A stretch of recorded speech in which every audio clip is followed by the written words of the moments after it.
जय हिंद दोस्तों, बहुत बहुत स्वागत करते हैं आपका आपके ही कार्यक्रम में। और कार्यक्रम का नाम तो आपको पता ही है, कुछ भीगे पन्ने फ्रॉम यादों की किताब। और मैं आपकी होस्ट, आपकी दोस्त आरजे नौमिता, जो हर बार लेकर आती है एक नई कहानियां भी ऐसी कि आपके दिल को छू जाए। तो कहानी शुरू करने से पहले आपके लिए कुछ अर्ज किया है। तुम्हारे नाम से धड़कन तेज हो जाती है, तुम्हारे नाम से धड़कन तेज हो जाती है। तुम पास ना भी हो तो सांसों में महक जाती है, तुम पास ना भी हो सांसों में महक जाती है। तो दोस्तों, आज की कहानी शुरू करते हैं। आज की कहानी, चलिए दोस्तों, आज की कहानी शुरू करते हैं। आज की कहानी का नाम है सरकारी नियम अनुसार, जिसके रचनाकार हैं डॉक्टर मनीष कुमार मिश्रा। ये दोस्तों, बिना समय को गवाए इस कहानी की शुरुआत करते हैं। ये दोस्तों, राकेश कुमार कानपुर में 3 सालों से फूड सप्लाई इंस्पेक्टर के रूप में काम कर रहे थे। बड़ी मेहनत के बाद नौकरी मिली थी। नौकरी करने से अधिक नौकरी बचाने में विश्वास करते थे। ऐसा इसलिए क्योंकि उनके नौकरी सिद्धांत के अनुसार नौकरी करने की नहीं अपितु बचाने की वस्तु है। समय के पाबंद और अधिकारियों के प्रिय बंधी बंधाई अतिरिक्त आय की पूरी श्रृंखला से अच्छी तरह वाकिफ, पर किसी के विरोध में दिलचस्पी नहीं लेते थे। अपना हिस्सा चुपचाप ले लेते। पहली बार जब धर्म परायण पत्नी राधिका ने टोका तो उसे समझाते हुए बोले, देखो राधिका, इस तरह की पाप की कमाई में मुझे भी दिलचस्पी नहीं है। मैं खुद नहीं चाहता ऐसे पैसे, लेकिन क्या करूं, ऊपर से नीचे तक पूरी श्रृंखला बनी है, सबका हिस्सा निश्चित है। बिना कहे सुने सबके पास ये पैसे हर महीने पहुंच जाते हैं, सब ले लेते हैं। नाल वह सबकी आंख की किरकिरी बन जाता है। अधिकारी और साथी उसे परेशान करने लगते हैं, फर्जी मामलों में फंसाने लगते हैं। अब तुम ही कहो, चुपचाप नौकरी करूं या अकेले पूरी व्यवस्था के खिलाफ लड़ाई लड़ें? क्या ही करें हम? इस पर सहमी पत्नी पूछती है, तो क्या ईमानदारी से काम करना पाप है? वही कोई सुनवाई नहीं। राकेश उसे फिर समझाते हुए कहते हैं, अरे राधिका, तुम पढ़ी लिखी हो और ऐसी बातें करती हो। ईमानदारी कोई अतिरिक्त गुण नहीं है। अगर कोई कहे मैं ईमानदारी से काम करता हूँ, तो उस महानुभाव को यह समझाना चाहिए कि भाई, जिसने तुम्हें नौकरी दी है उसने ईमानदारी से करने के लिए ही दी है। यह आपका कोई विशेष गुण नहीं है।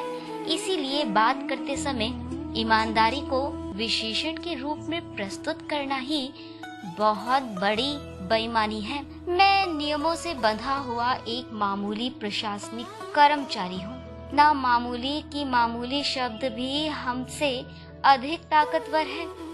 व्यवहार और नियम के बीच एक संतुलन बनाना पड़ता है। पानी में रहकर मगरमच्छ से बैर नहीं रख सकता।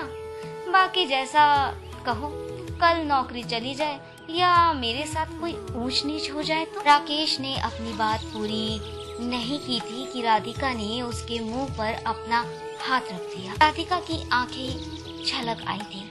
वह कुछ नहीं बोली और इन 2-3 सालों में फिर कभी इस बात पर कोई चर्चा भी नहीं की। इस तरह उसने भी राकेश की प्रशासनिक ईमानदारी के सिद्धांत को स्वीकार कर लिया था।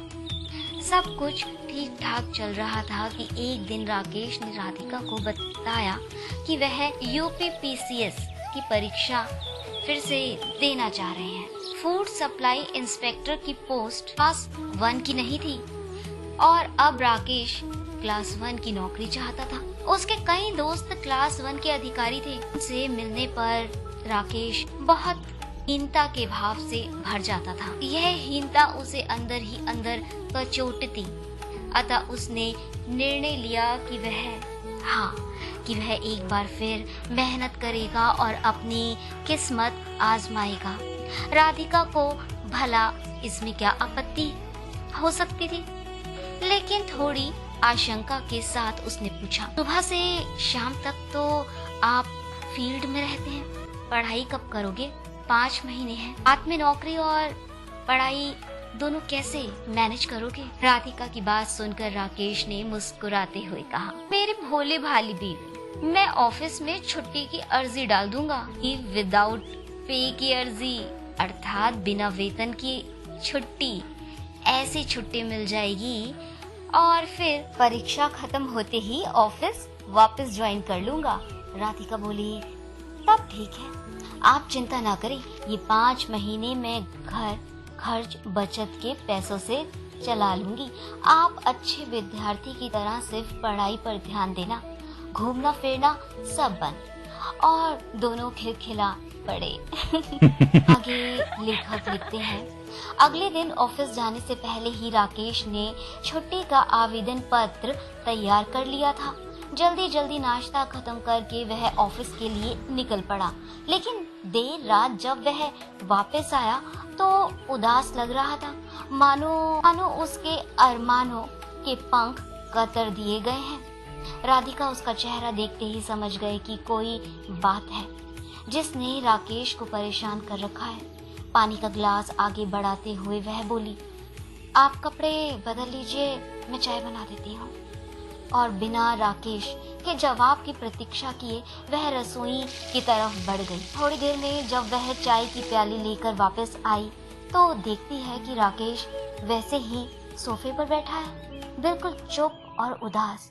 उसकी उदासी राधिका के लिए गर्मियों के उमस भरे दिनों की तरह बेचैन करने वाली थी।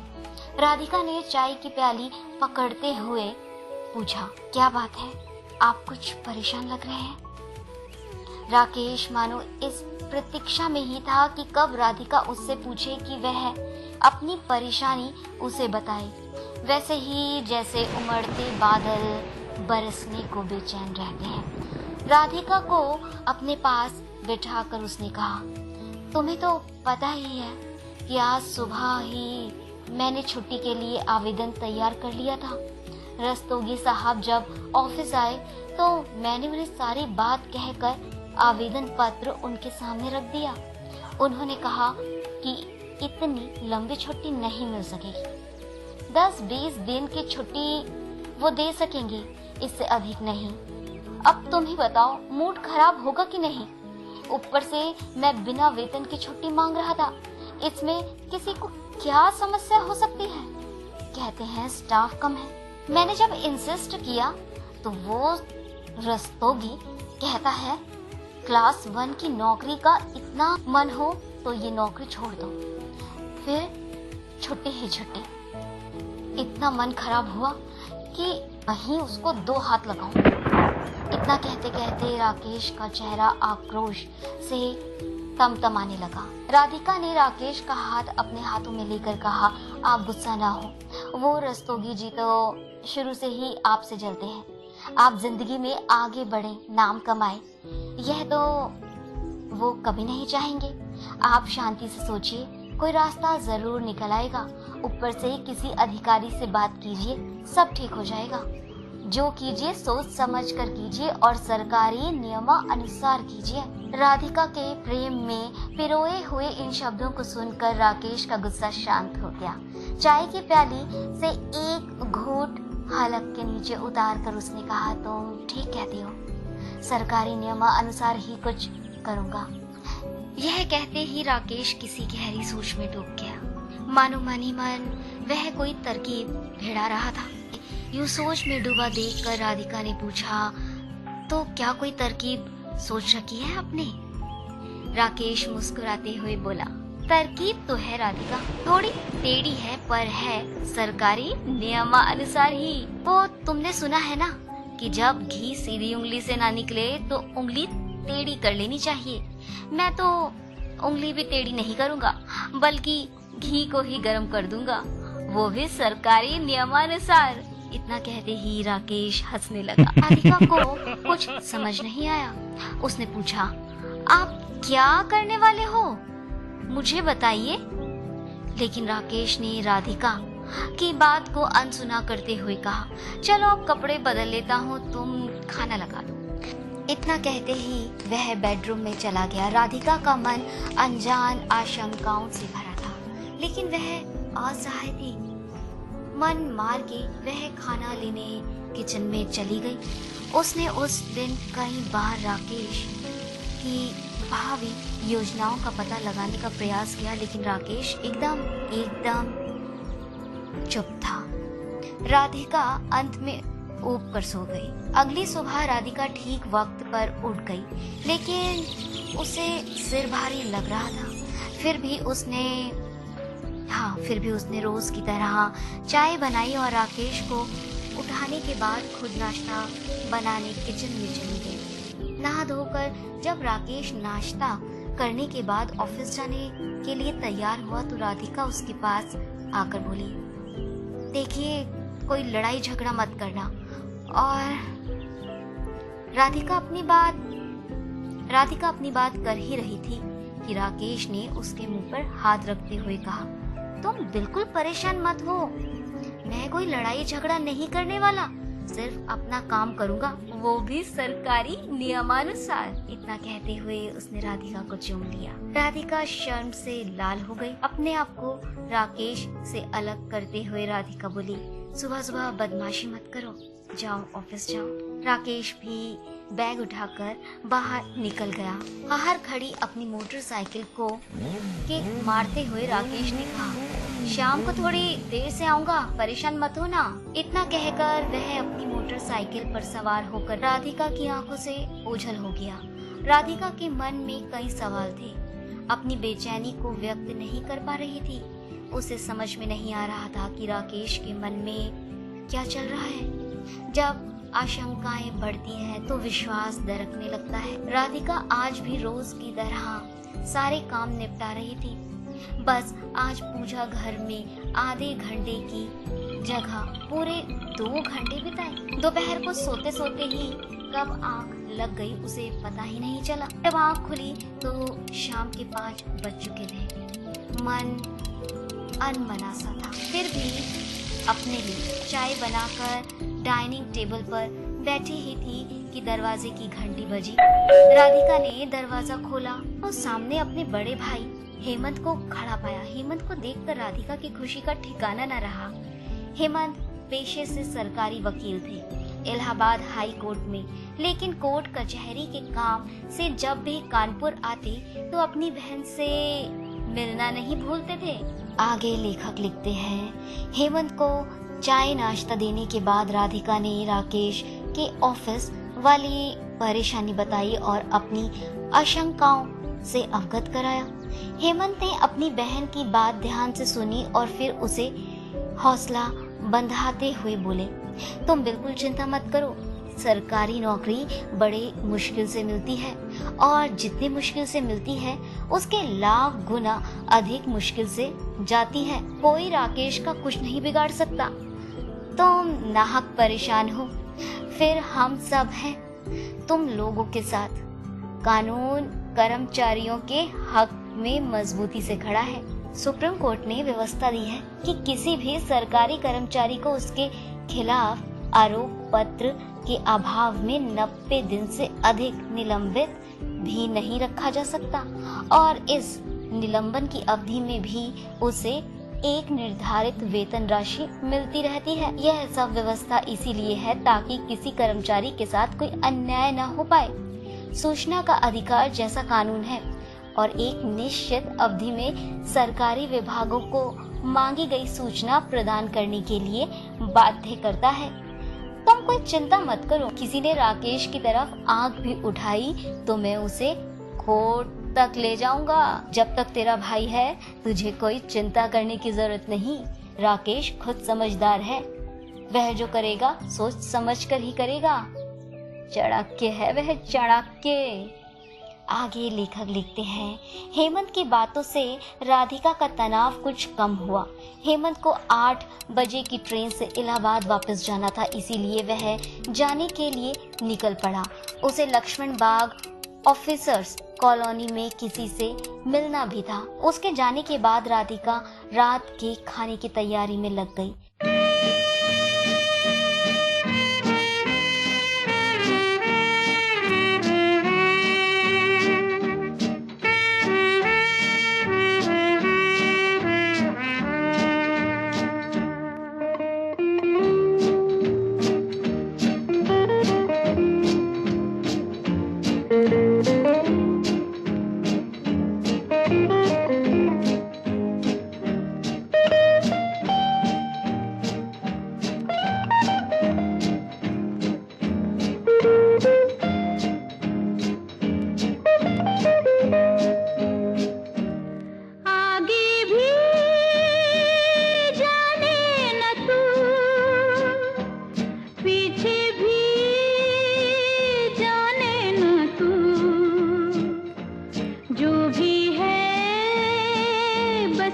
एक पल है, आगे भी जाने न तू,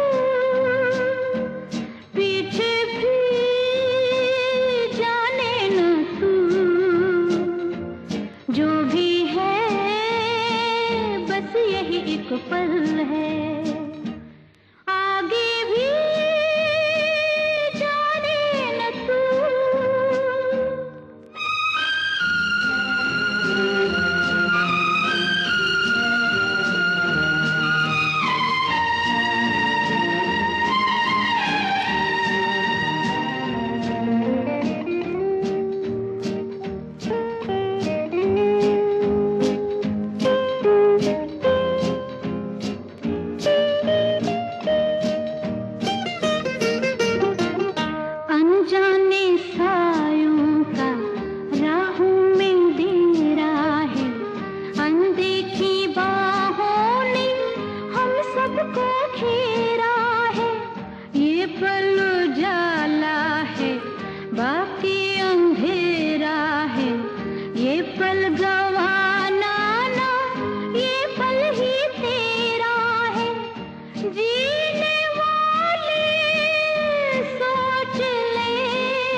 किसने जाना है, इस पल से पाएगा जो तुझको पाना है। जीने वाले सोच ले, यही वक्त है कर ले पूरी आरज़ू। आगे भी जाने न तू, पीछे भी जाने न तू। जो भी है बस यही एक पल है। आगे भी जाने न तू, पीछे भी जाने न तू। जो भी है बस यही एक पल है। जो भी है बस यही एक पल है। जो भी है बस यही एक पल है। जो भी है बस यही एक पल है। जो भी है बस यही एक पल है। रात के 9:30 बज चुके थे पर राकेश अभी तक लौटा नहीं था। राधिका का मन घबरा रहा था और उल्टे सीधे सवाल मन में आ रहे थे। इसी बीच राकेश की मोटरसाइकिल की आवाज उसके कानों में पड़ी। वह दौड़ी दौड़ी घर पहुंची तो राकेश मोटरसाइकिल खड़ी कर रहा था। उसे देख राधिका बहुत खुश हुई। उसका बैग लेकर वह बोली, आज इतनी देर क्यों? आपने सुबह कहा था कि देर होगी, फिर भी मुझे लगा आप 5 बजे तक आ जाओगे। हेमंत भाई साहब भी आए थे, आपका इंतजार करके चले गए। राकेश ने मुस्कुराते हुए कहा, चलो अंदर चलकर बात करते हैं। देर से आने पर घर में घुसने नहीं दोगे क्या? दोनों अंदर आए। राकेश ने नहाकर कपड़े बदले और खाने से पहले चाय बनाने के लिए कहा। राधिका झट से चाय बनाकर ले आई। फिर राकेश के बगल में बैठी। बगल में बैठकर बोली, अब बताओ इतनी देर क्यों हुई? राकेश राधिका के गालों को चूमते हुए बोला, आज कुछ व्यापारियों के यहाँ छापे मारे, खाद्य वस्तुओं के नमूने लिए, इन्हीं सब में देरी हो गई। कई दिनों से शिकायत मिल रही थी, मावे और दूध में मिलावट की बात थी।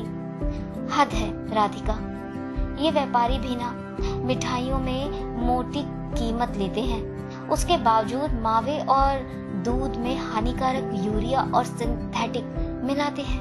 नैतिकता और ईमानदारी तो जैसे इससे कहानियों की बात हो गई है।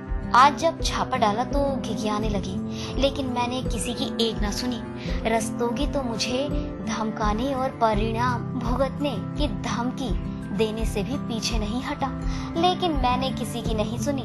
सच्चाई और धर्म की लड़ाई में जो होगा अब देखा जाएगा। राकेश की बातें और उसके इरादे राधिका कुछ समझने लगी थी। वह बोली, यह मिलावट कोई एक दिन में शुरू तो नहीं हुई होगी। 3 साल में पहले भी कभी आपने कोई छापेमारी नहीं की और ना ही नैतिकता और धर्म की कोई दुहाई दी।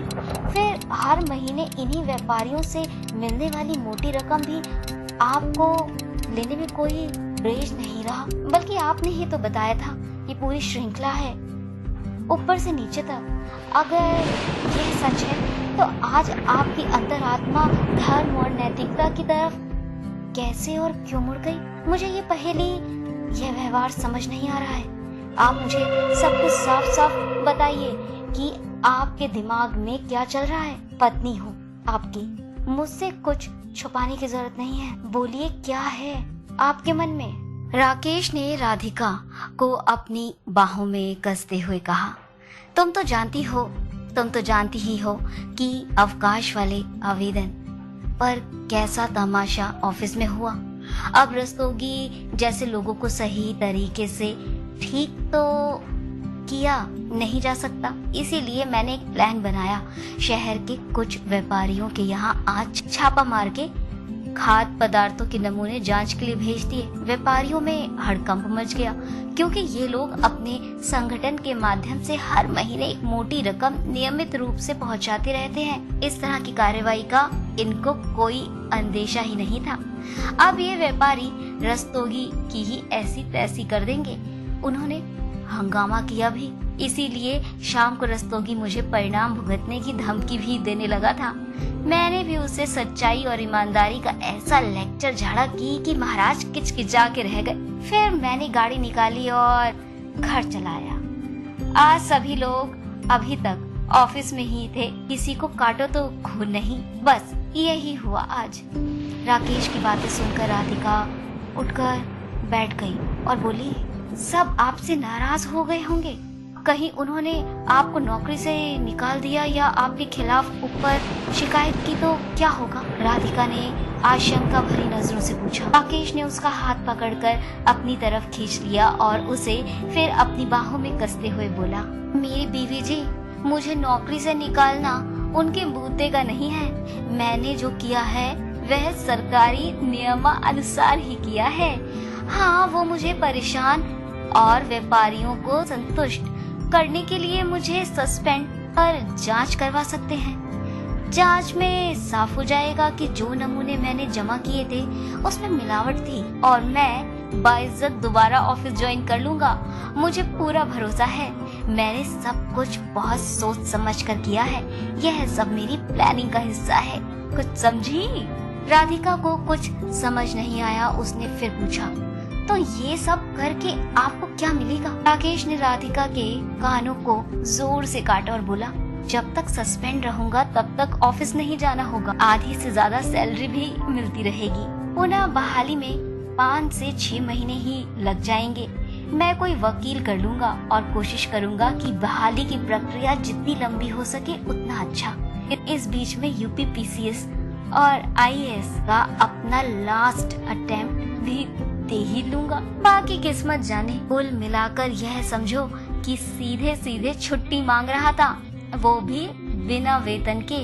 तो इन लोगों ने अपनी धौस में मना कर दिया। अब छुट्टी भी देंगे और आधे से ज्यादा वेतन भी, और यह सब कुछ होगा सरकारी नियमानुसार। इतना कहकर राकेश राधिका को बेतहाशा चूमने लगा। एक दूसरे की बाहों में वे देर रात कब सो गए पता ही ना चला। अगले दिन सुबह रोज की तरह राधिका उठी और चाय बनाकर लाई। राकेश को आज सुस्ती छाई हुई थी। उसे ऑफिस की जल्दी नहीं थी। राधिका के बहुत कहने पर वह बिस्तर छोड़ डाइनिंग रूम में आया और चाय के साथ अखबार की सुर्खियों में कुछ खोजने लगा। अचानक उसकी नजर एक खबर पर रुक गई। पर थी मावा के थोक व्यापारी के यहाँ विभाग का छापा। राकेश ने पूरी खबर ध्यान से पढ़ी और एक कुटिल मुस्कान उसके चेहरे पर छा गई। राधिका ने फिर टोका, अरे आज ऑफिस नहीं जाना क्या? लाट साहब की तरह बैठे अखबार पढ़ते रहोगी क्या? आखिर जानबूझकर देर क्यों कर रहे हो?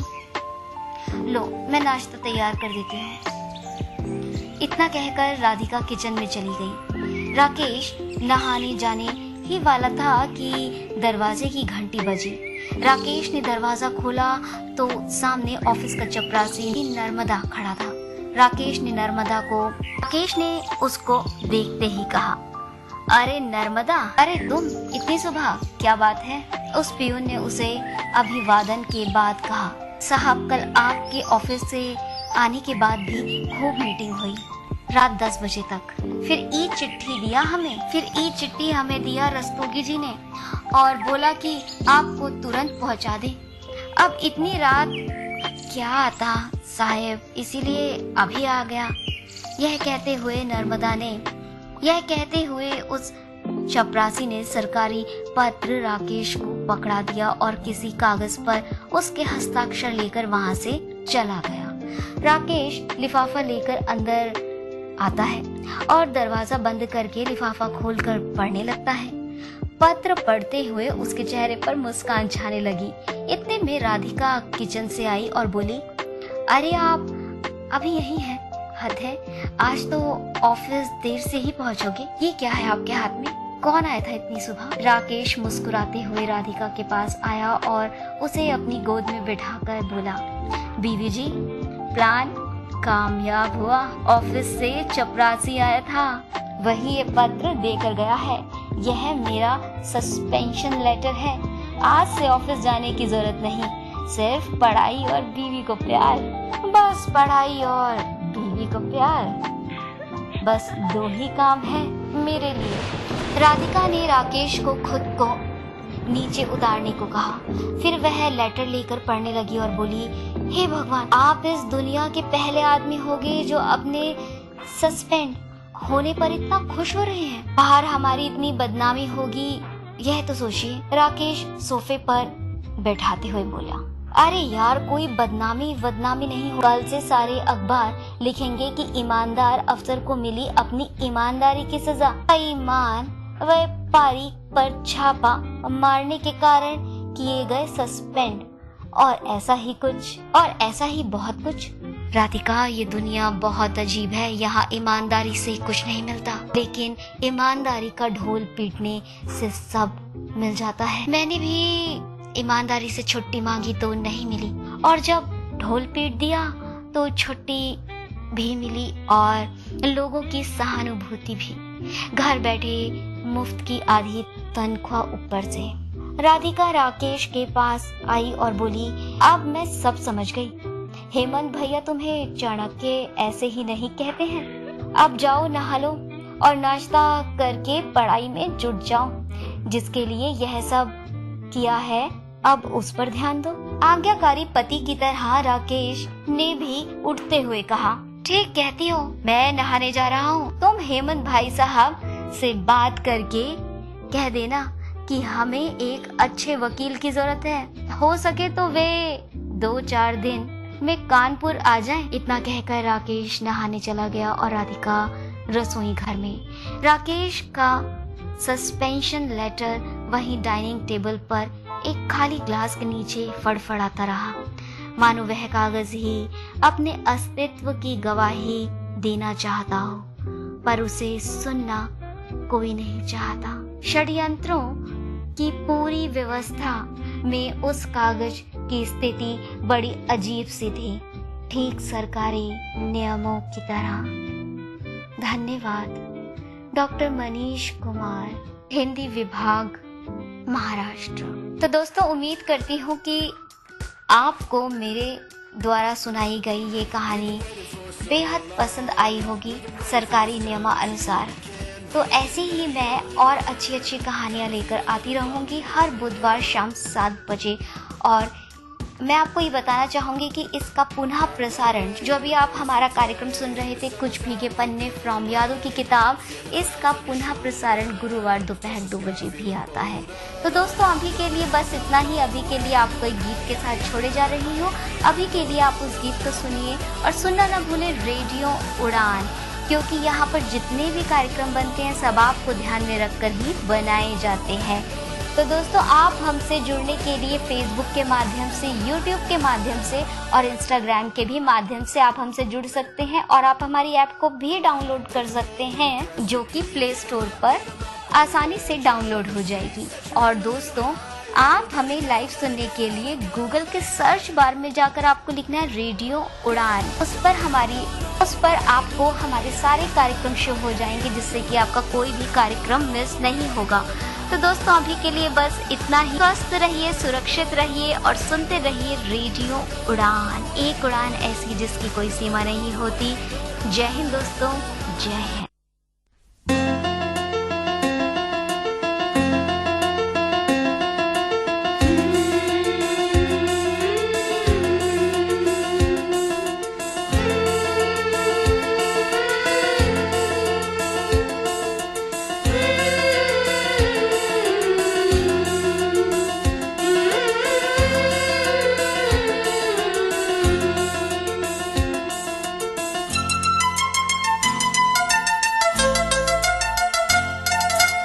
आके तेरी बाहों में हर शाम लगे सिंदूरी, आके तेरी बाहों में हर शाम लगे सिंदूरी, मेरे मन को महका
महकी हवाएं उड़ता चल लट घुंघराले काले बादल।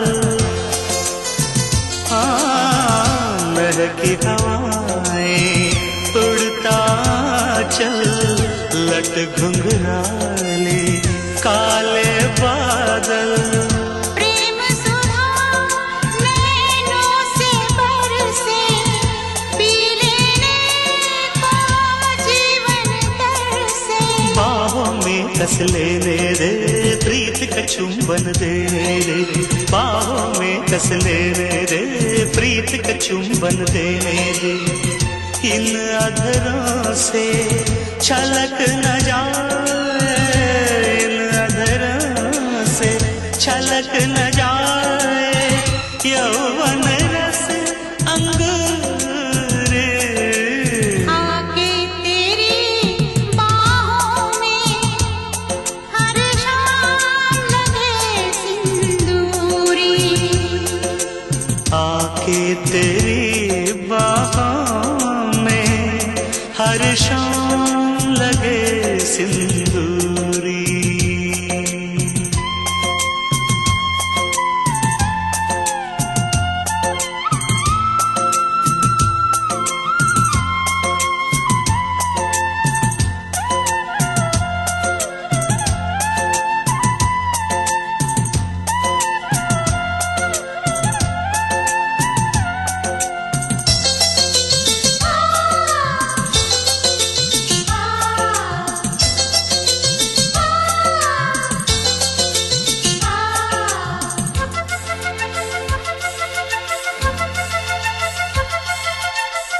सुंदरता का बहता सागर तेरे लिए है रूप की गागर।